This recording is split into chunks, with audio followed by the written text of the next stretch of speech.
we're gonna delve right into the affordable housing issue. And, I'm gonna get us started off. This is the question put together by the Eagle Forum, board here. Some candidates have proposed a new tax for affordable housing. How much tax would you need, and how would you spend the tax money? So, Bob, we're gonna go ahead and start with you. All right. That's a good question. In the housing groups that I've been in, talking, the group that we have right now is looking at affordable housing throughout the county. Our plan is to come up with 6 items to move forward with. One of the items that everybody had talked about in the group was one of them was putting in a REIT tax, a real estate excise tax to help fund the program. That is the last thing on my mind when it comes to looking to solve the problem. Throwing money at this issue is not going to solve the problem. The way to solve the problem is to make private-public partnerships where we can do it through our land use to be able to cluster housing so it makes it affordable for a builder to come in, build housing, and leave it in the rental market. Put some restrictions on the lands to make sure that we maintain affordable rental housing.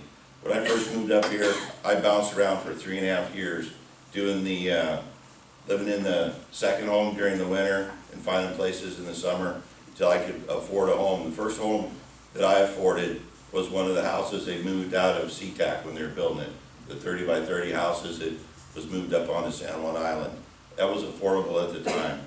And I know the hardships of trying to find a roof over your head. Thank you. I agree that tax is not needed. I don't think the county has done enough proactive things with the rental market, with the transient rental market especially. There's too many Airbnbs and too many of the DB, vacation rental by owners that aren't regulated. And we've known that we've had this problem for several years and nothing's been done. A lot of talk, but really nothing that's really addressed the issue of the transient rentals taking away affordable housing or affordable rentals. Okay. Bill? Sure. So number one, the reason we have an affordable rental housing problem is because the equation no longer works. You can't buy land, hook up to utilities, stick build a unit, and make any kind of money and pay your construction costs from a rent stream. The only answer is there's got to be money in the equation that changes the formula.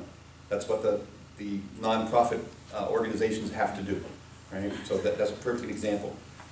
And I fully support our current 4 organizations, but they don't literally have the throughput capacity to solve the size of the problem. Therefore, the county needs to participate. First thing we need to do is find out the numbers. How many do we need? What type, what cost basis? The second thing we need to do is whatever incentives we put in place or tax monies we put in place, we need to restrict those units to long-term rentals to make sure that the incentives or tax monies or whatever are actually applied correctly. I'm not convinced tax money is needed, but if we do taxes, we need to spread it across the economy.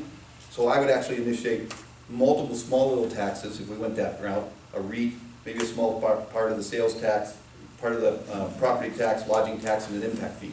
That way, all aspects are carrying some of the burden. Thank you. Great, thank you.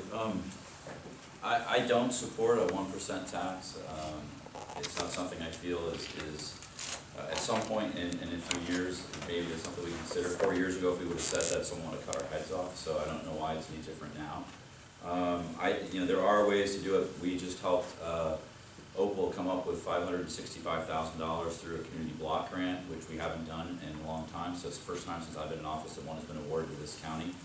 That money will go to use to purchase the land that they're going to look at building 30 units on for affordable rentals. Also, on the Chairman of the Lodging Tax Board, we committed $111,000 of lodging tax money to either go to invest in looking at planning on how to make it easier for us to raise money or to actually use it for construction. So if there was a tax, or where I think the county should be involved, it's for the purchase of land and infrastructure improvements, so that we can take out and then find a public-private partnership where another builder would come in, maybe Homes for Islanders or Opal, the Land Trust, and build the money or build the housing, and then maybe we would charge them a small rent going back over time so we could recoup our money. Thank you. Anybody else have a comment they'd He like to shook, make on so I that? thought I'd answer that. What's that? Ralph was shaking, so. Oh, Rick? Sure. On this area. So, you know, as long as, Okay, Harvey, you're right. On San Juan Island, the Oaks was put in. The Oaks was put in, it's 60, or it's 72 units. It's affordable.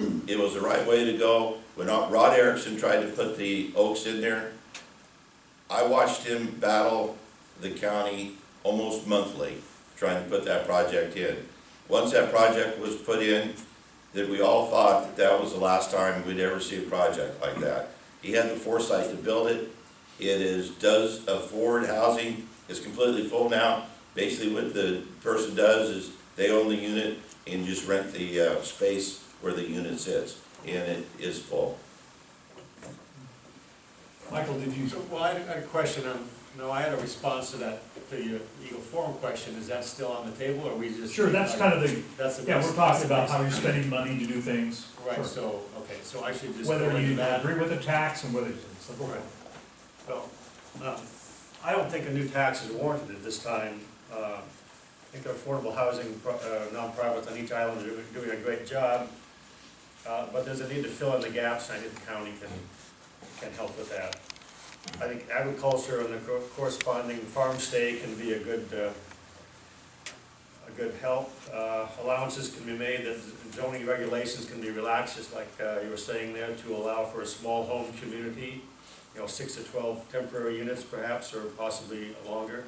In the rural lands, as long as they were shielded from neighbors and then they passed health and safety regulations. I think that's an excellent idea, and that's what we have to do in order to get more affordable housing. I don't think the county should get into the rental business. They may be able to use some of the collected money from the bed tax to assist with loans for development of small communities that will serve the transit population. And the county may be able to help with relaxing regulations on certain properties that meet special criteria for the small homes. And then we can't forget that many of the transient workers who come here for the summer will stay and contribute to the island economy for the long term. And these are the people that we want to assist with housing in order for them to get employment, get a business going, and be able to share the lifestyle here. Anybody want to take it? Just kind of addressing what Harvey said, I mean, I 30 seconds. completely agree with Harvey saying, and I'm hoping that we'll have the ability to have a conditional use permit for certain sections on each of the islands to allow for what you're talking about, may it be a tiny home park or an RV park or whatever. You're right, it is the quickest way for us to get access to affordable housing.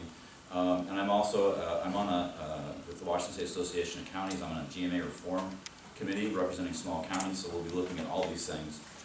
Because the state is moving east when it comes to the Growth Management Act, and they prevent us from doing a lot of things, and I feel that they have big city rules that are trying to push into our county, and we're hemmed into a box trying to do stuff. When you try to put all of our density in East Sound and nowhere else, East Sound's a really expensive and hard place to develop, so a lot of work has to get done, and we're hoping to do that in the next 4 years, so.